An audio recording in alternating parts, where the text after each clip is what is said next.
నేను break ఇన్స్పెక్టర్ని. Car బ్రేకులు సరిగా పని చేయకపోవటం వల్ల యాక్సిడెంట్ జరిగిందా, స్వయంకృత అపరాధం వల్ల యాక్సిడెంట్ జరిగిందా అని నిర్ణయించడంలో నాకు 10 సంవత్సరాల అనుభవం ఉంది. బోన్లో నిలబడ్డ ఆ ముద్దాయి నిర్లక్ష్యంగా కారు తోలటం వల్లే ఆ యాక్సిడెంట్ జరిగిందని నేను స్పష్టంగా చెప్పగలను.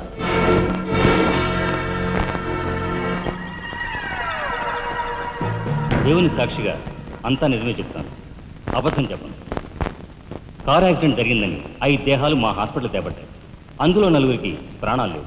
ప్రాణం ఉన్న 5వ వ్యక్తి ఆ బోన్లో నిలబడి ఉన్న ముద్దాయనని నేను చెప్పగలను. ఆ 5గురు తాగారా లేదా అని నిర్ధారణ చేసేందుకు మా హాస్పిటల్ తేబడ్డారు. చేశాక తెలియదు ఏమిటంటే వాళ్ళందరూ తప్ప తాగున్నారు. అంత తాగాక కారు తోలడం అంటే మాటలు కాదు. ఒళ్ళు తెలియని ఆ మత్తులో యాక్సిడెంట్ అయ్యేందుకు పూర్తి అవకాశం ఉంది. మిస్టర్ జస్టిస్, ముద్దాయి ఘాతుకు చర్యలను తెలియజేసే ఈ ఫోటోల్ని కోర్టు వారికి సమర్పించుకుంటున్నాను.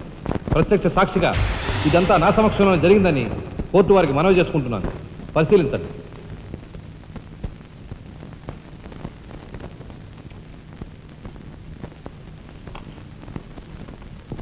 ఈ ఫోటోలు చూసిన తర్వాత నువ్వేం చెప్పదలుచుకున్నావో చెప్పు.